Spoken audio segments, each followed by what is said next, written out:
Chapter 3 Kiara Sharma. Sharma house. Oberoi palace की शानो शौकत के बिल्कुल उलट यह एक सादा लेकिन सम्मान से भरा घर था। सुबह सुबह कियारा, बेटा चाय बना दी, दादी ने आवाज लगाई। अभी लाई दादी। 20 साल की कियारा शर्मा मुस्कुराते हुए रसोई से बाहर आई। चेहरे पर सादगी, आंखों में मासूमियत और व्यवहार में सम्मान। वह पहले दादी को दवा देती, फिर घर का काम करती और उसके बाद कॉलेज जाने की तैयारी करती। उसी समय सीढ़ियों से हील्स की आवाज आई। टक टक टक। महंगे कपड़े, महंगे गहने और चेहरे पर घमंड। वह थी अनिका शर्मा। उसने कियारा को ऊपर से नीचे तक देखा और ताना मारते हुए बोली, वाह, हमारी महान कियारा पूरे घर की नौकरानी बनी हुई है। कियारा ने कुछ नहीं कहा। वह हमेशा की तरह चुप रही। अनिका ने उसके हाथ से चाय का कप छीन लिया और जानबूझकर जमीन पर गिरा दिया। छन्नाक। कप टूट गया। ओह, अब ये भी साफ कर देना। कियारा झुककर टूटे हुए कप के टुकड़े उठाने लगी। दादी ने गुस्से से कहा, अनिका, कब सुधरेगी तुम? अनिका हंस दी। मैं जैसी हूं वैसी ही ठीक हूं। इतना कहकर वह बाहर निकल गई। कियारा ने दादी की तरफ देखकर हल्की सी मुस्कान दी। कोई बात नहीं दादी, मैं साफ कर देती हूं। दादी ने उसके सिर पर हाथ फेरा। तुम्हारी अच्छाई ही एक दिन तुम्हारी सबसे बड़ी ताकत बनेगी। उसी समय ओबेरॉय पैलेस। आर्यवर्धन अपनी स्टडी में बैठा था। उसके सामने दुनिया भर की बिजनेस रिपोर्ट्स और अंडरवर्ल्ड की फाइलें खुली थीं। तभी विक्रम अंदर आया। बॉस, जिस लड़की से आपकी शादी तय हुई है, उसकी पूरी जानकारी। उसने फाइल टेबल पर रख दी। आर्यवर्धन ने फाइल की तरफ देखा भी नहीं। मुझे कोई दिलचस्पी नहीं। लेकिन बॉस, मैंने कहा ना। उसकी नीली आंखें गुस्से से चमक उठीं। मुझे उस लड़की का चेहरा, उसका नाम या उसकी पसंद जानने की जरूरत नहीं है। यह शादी सिर्फ दादी के लिए हो रही है, मेरे लिए नहीं। विक्रम ने तुरंत फाइल वापस उठा ली। उसे पता था, अगर बॉस का मूड खराब हो गया तो कोई भी उसके गुस्से से नहीं बच सकता। उधर शर्मा हाउस में अनिका अपने कमरे के बाहर खड़ी थी। उसने अपने माता पिता और दादी की बातचीत सुन ली। ओबेरॉय परिवार से रिश्ता पक्का हो गया है। कुछ दिनों में कियारा की शादी आर्यवर्धन ओबेरॉय से होगी। यह सुनते ही अनिका के चेहरे का रंग बदल गया। उसने इंटरनेट पर आर्यवर्धन ओबेरॉय के बारे में पढ़ा। भारत का सबसे बड़ा बिजनेसमैन, अरबों की दौलत। और उसकी असली माफिया पहचान किसी को नहीं पता। अनिका की आंखों में लालच उतर आया। वह मन ही मन बोली, इतनी दौलत, इतना रुतबा। ओबेरॉय परिवार की मालकिन बनने का हक कियारा का नहीं, मेरा है। अगर कियारा रास्ते से नहीं हटी तो मैं उसे हटा दूंगी। चैप्टर 4 पहली मुलाकात। बिना मुलाकात के ओबेरॉय पैलेस। शादी 3 दिन बाद होगी। दादी की बात सुनकर आर्यवर्धन ने फाइल से नजर तक नहीं हटाई। जो करना है कर लीजिए, लेकिन एक बात याद रखिए, मैं उस लड़की से शादी से पहले नहीं मिलूंगा और शादी के बाद भी उसे मेरी जिंदगी में दखल देने का कोई हक नहीं होगा। इतना कहकर वह उठा और बाहर निकल गया। विक्रम उसके पीछे पीछे चल पड़ा।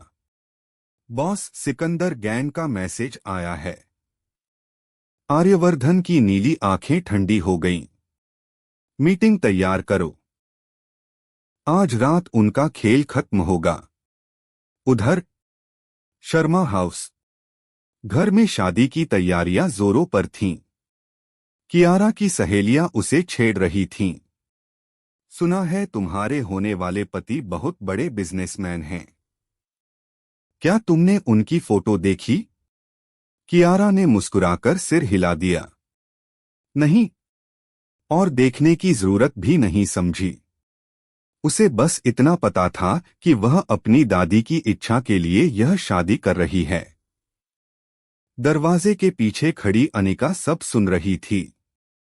उसने अपने मोबाइल पर आर्यवर्धन ओबेरॉय की एक धुंधली सी तस्वीर देखी। चेहरा साफ नहीं दिख रहा था, लेकिन उसके बारे में लिखी एक लाइन ने उसकी आंखों में लालच भर दिया। भारत के सबसे युवा अरबपतियों में से एक। अनिका के होठों पर एक खतरनाक मुस्कान आ गई। अब यह शादी सिर्फ कियारा की नहीं, मेरी भी होगी। उसी रात एक सुनसान गोदाम। सिकंदर गैंग के दर्जनों हथियारबंद लोग खड़े थे। अचानक धड़ाम, लोहे का बड़ा दरवाजा खुला। आर्यवर्धन अंदर आया। उसकी नीली आंखों में ऐसा गुस्सा था कि सामने खड़े लोग एक कदम पीछे हट गए। सिकंदर हंसते हुए बोला, ओबेरॉय, आज तू जिंदा वापस नहीं जाएगा। आर्यवर्धन के चेहरे पर कोई भाव नहीं आया। उसने अपनी घड़ी उतारकर विक्रम को थमा दी। फिर सिर्फ एक लाइन बोला, 5 मिनट, इससे ज्यादा नहीं। पूरा गोदाम सन्नाटे में डूब गया, क्योंकि सब जानते थे, जब आर्यवर्धन समय बताता है तो मौत भी देर नहीं करती। To be continued.